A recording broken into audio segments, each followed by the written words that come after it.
Good morning. We're here at the ATA show with Matt Bateman. And Matt, you do a little hunting, do you not? Oh, I try as much as I can, as much as the boss and the wife will let me. So, no, I hunt quite a bit, and been here at Grim Reaper Broadheads for almost 20 years. So, I get out in the field and do a lot of product testing and hunting, and I've been a big part of what we have here to offer in Broadheads. Okay, well, let's take just a second. Let me just pan down here and go through. Look at all of the options that Grim Reaper offers. Wow. And with all those options, how do you make a decision?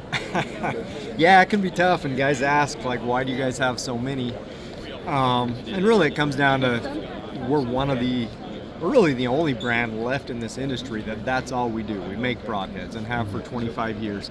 So, our goal always has been to have broadheads that really meet any hunting style, any setup, any animal. But when it comes to broadhead selection, I have my favorites that kind of fit my personal hunting style and what I'm after in a broadhead. I've hunted animals all over the world. I live out west, so I do a lot of western style hunting and hunt a variety of animals each year. So I personally like to use broadheads that are quite versatile, that kind of fit a lot of different hunting styles, a lot of different size animals. You can certainly narrow it down if you're specifically hunting white-tailed deer at closer range or certain animals. You can narrow the selection down. But for me, I may be hunting an elk today and an antelope tomorrow, or just a big variety of animals coming back to the Midwest hunting whitetail. So I use broadheads that are very versatile that way. My two probably go-to favorites the last couple of years, especially this season, are Pro 3" and 3/8. Anyone that knows me and you ask them what broadhead I shoot, they're going to say Matt shoots the Pro 3" and 3/8. We offer it now in a blackout edition, which was also kind of my doing. It's black, it looks cool. We anodize the ferrule and tip, but also functionality-wise or feature-wise, for years I've been marking my broadheads out with a Sharpie just to take that sheen off of them. I had a big muley bust me once with the sunlight hitting my broadheads, so that's one of the reasons we blacked that out. But this Pro 3" and 3/8, I call it our utility workhorse broadhead. It's a moderate cut mechanical with a 3-blade 1 3/8 cut, and it's got a really swept blade angle, if you can see that. Blade angle is one of the biggest keys to broadhead penetration and performance. You see a lot of different broadheads out there that have those blades bumped really flat and forward, which causes a lot of trauma, but it also has a lot of resistance. So takes your energy, your penetration, also puts a lot more force and torque on those components. So this swept blade angle 1 3/8, that's my go-to head. I mean, I shoot elk with it, moose with it, big western, big game animals, longer range shots on muleys. This is built for penetration, and it's also a great head for lower kinetic energy setups. It's just a really all-around, do-all, anything, everything type mechanical. I can shoot about anything in North America with it, so that's always in my quiver. I always have a Pro 3" and 3/8 in my quiver, just because it's just such a utility workhorse head, no matter what I'm hunting or where I'm hunting. So that's really my go-to for anything, but I also like when I'm specifically hunting maybe white-tailed deer or a scenario where I know it's going to be a little closer range or a more moderate size animal.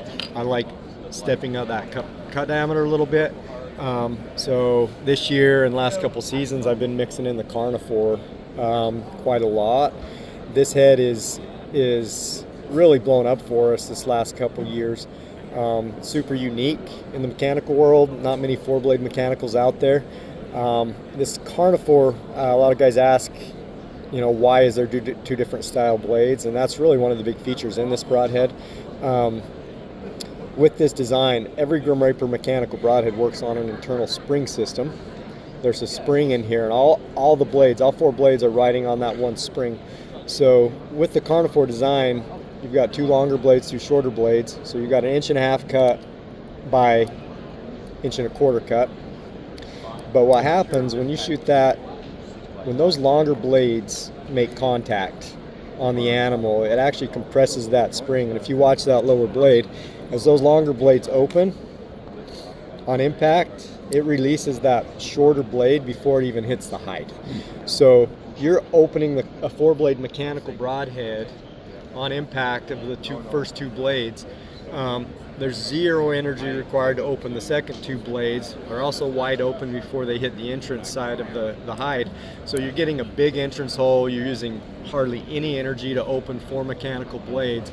So it creates an awesome wound channel from start to finish. And I shot the first half a dozen animals ever killed with the Carnivore.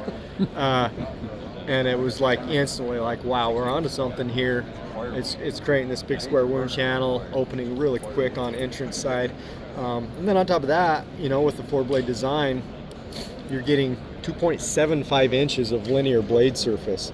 So 1.5 by 1.25 inches. You got a small, compact, very accurate broadhead that's super devastating. A lot of these broadheads where you're trying to get a huge cut out of a 2-blade, you got these big long blades, a lot of leverage there, but we can get more cut surface out of this 4-blade design, keep it compact, keep it tough, keep it accurate, opens extremely fast. So this Carnivore, when I go deer hunting specific, white-tailed deer, moderate size animals with my setup, 27.5-inch draw length, I love going to the Carnivore. Now we got guys even shooting elk and stuff with it, but you've got to have the energy. It's a bigger cut. Not only is it a little bigger cut than the Pro Inch and 3/8, but you'll see what I just talked about. It has a little flatter blade angle, so it's creating more trauma. It's got a 50-degree blade angle versus the 40-degree angle on the inch and 3/8. So this is straight up built for penetration.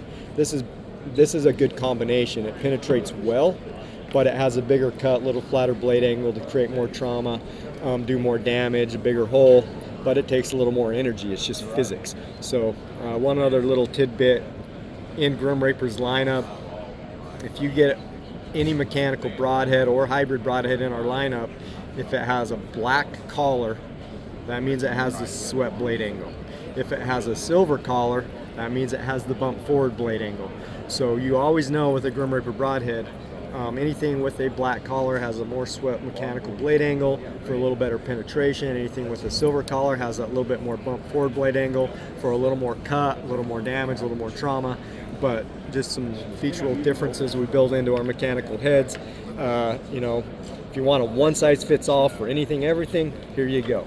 If you're kind of going to be a little more specific on the animal you're hunting, the distance you're shooting, then you can start playing around with going a little bigger, a little smaller. But these two right here are kind of my system and my favorite 2 broadheads right now, depending on where and what I'm hunting. Okay.